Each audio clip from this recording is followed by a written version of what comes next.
This is WFAA. What I am told is that this storm in no way will be weakening.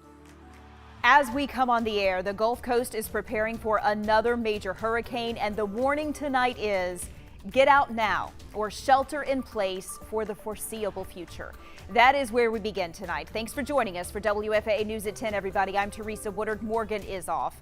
All eyes are on the Gulf Coast as Hurricane Ida continues churning toward Louisiana, expected to hit land tomorrow as a dangerously powerful storm. Ida is on track to become a Category 4 hurricane.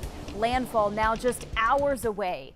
Residents from Louisiana to Mississippi are preparing for what could be another catastrophic August 29th, 16 years to the day after Hurricane Katrina. Interstate 10 East on Lake Pontchartrain has been packed with people trying to evacuate New Orleans. People who do not want to chance getting stuck with whatever wrath Ida will bring. Tonight, we also know all flights going in and out of the Louis Armstrong International Airport in New Orleans are canceled. Meteorologist Jesse Hawila is closely tracking Ida. So Jesse, if this is a Category 4 hurricane, that really means the possibility of catastrophic damage, especially in a city like New Orleans. Yeah, unfortunately, that's still looking pretty likely. It's right now still a Category 2, but it still has plenty of time over very warm Gulf waters. There's Hurricane Ida. If you notice, the eye is becoming very well defined as it starts to approach the coast. Pressure has been dropping. Winds have not really increased too much yet. Okay, that's expected to change as we go through later tonight. You know, winds are expected to become Category 4 strength by the time it does arrive into the coast of New Orleans, or Louisiana rather. So here it is. There's the center of circulation. Moving to the northwest, still some outer bands already bringing some heavy rain to parts of the Gulf Coast. So a wider view shows you, there it is, Hurricane Category 2 Ida. Right now, winds of 105 miles per hour. It's moving northwest at 16. It is 235 miles southeast of Houma, Louisiana. So that will be there within the next, let's see, it's 10 o'clock. We expect landfall in about 16 to 18 hours. That's when we're expecting landfall. So it'll be a Category 4 by tomorrow morning with winds of 130 miles per hour. There has been a slight little adjustment east in expected track. That's not good for New Orleans. That puts it closer to the center and on the dirty side of the hurricane, which is the northeast quadrant. So you see landfall right there, that's 2 p.m. on Sunday. So we're looking at an afternoon landfall. It does obviously weaken once it moves inland, but there's New Orleans right there. There's Lake Pontchartrain. Very dangerous conditions with the damaging wind gust of 100 to 140 mile an hour winds. Also the flooding rain and of course the storm surge. We're going to talk more about the storm surge and what Ida has in store for the rest of its trip through the United States. There's a lot going on here, Teresa. We'll have the latest coming up. All right, Jesse, it's hard to look at knowing what lies ahead. Let's take a live look at New Orleans tonight. Mandatory evacuations are in effect right now for residents who live outside of the area that is protected by levees. The mayor has urged more people to voluntarily get out while they can. That does include the New Orleans Saints. Multiple journalists who cover that team say the players, coaches, and their families flew here to Dallas tonight, and they are planning to stay in North Texas through Wednesday unless it is safe to return home sooner. Let's get a report from New Orleans now. ABC's Elizabeth Schulze is there just hours before Ida is expected to make landfall. Ida is rapidly intensifying as it closes in on the Louisiana coast, forecast to potentially become a Category 4 storm before making landfall. The wind speed at landfall is projected to be sustained in the neighborhood of 140 miles per hour. Mandatory evacuations in place for thousands outside the levee system in New Orleans.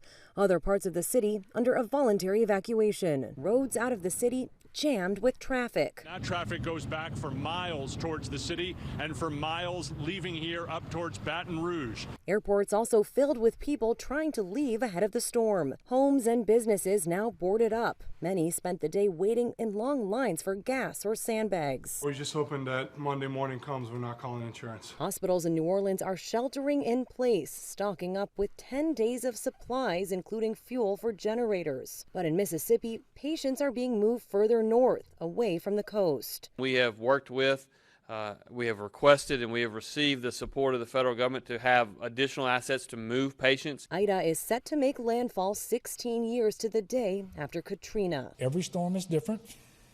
They all bring their own challenges, but I also want you to know that we're not the same state that we were 16 years ago. Residents hope the post-Katrina system of levees, pumps, and seawalls will protect the city. Well, this one's coming from the south, so it's going to be pushing water up the whole entire time. You know, so the water is my biggest concern. Ida is expected to make landfall sometime Sunday afternoon or evening. Elizabeth Schulze, ABC News, New Orleans. Whenever and wherever Ida does come ashore, Texans will be there within hours to help victims. Tonight, the Dallas County Office of Emergency Management says it is monitoring Ida and will be ready to help if it's called upon. Red Cross North Texas has 4 emergency response vehicles on standby, and Encore says it is working with its utility partners in Louisiana tonight. Crews are ready to head east when necessary. One key to responding to a hurricane-torn area is supplies, and today World Vision gathered supplies at its North Dallas warehouse. They've got things like tarps, generators, and personal care and hygiene items ready to be taken to our neighbors in Louisiana. Humans are not the only ones trying to escape Ida's path. Animals are too. The SPCA of Texas already received nearly 30 homeless cats and kittens. They'll be taking care of them in shelters until they can find them new homes in the coming weeks. And at least 25 volunteers with Dallas-based Texas Baptist men are expected to deploy Monday morning. Their destination is not yet known, but the mission is. You are looking at video from previous Texas Baptist men deployments. It's the 3rd largest disaster relief organization in the nation, and volunteers have responded around the world. So they know what is needed first. And so that initial wave of volunteers for us will include a mass kitchen capable of feeding 30,000 meals a day, plus some coordination efforts, a shower laundry unit, possibly a chainsaw unit. They are also going to be sending a team to assess damage, and they might have to call for additional trained volunteers in the days, possibly weeks ahead. It is eerie that Hurricane Ida will make landfall exactly 16 years after Hurricane Katrina destroyed a massive stretch of the Gulf Coast.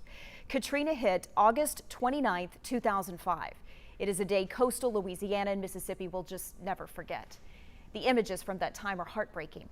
Katrina was a large and extremely powerful hurricane, causing catastrophic damage and enormous loss of life, killing nearly 2,000 people. It initially struck southeast Florida, then intensified to a Category 5 in the Gulf. Eventually, it weakened to a Category 3, coming ashore in southeast Louisiana. Then it made another landfall in Hancock County, Mississippi. It does remain the costliest hurricane to ever hit the United States. $160 billion worth of damage done, and countless lives forever changed. Much of Katrina's wrath was because of storm surge and flooding. New Orleans' levee system failed. The entire city went underwater, including its Six Flags theme park, which remains abandoned in the 9th Ward. The Mississippi Gulf Coast was destroyed. Casinos crumbled, houses became cement foundations, major bridges knocked out, and some areas had no power for 6 to 8 weeks.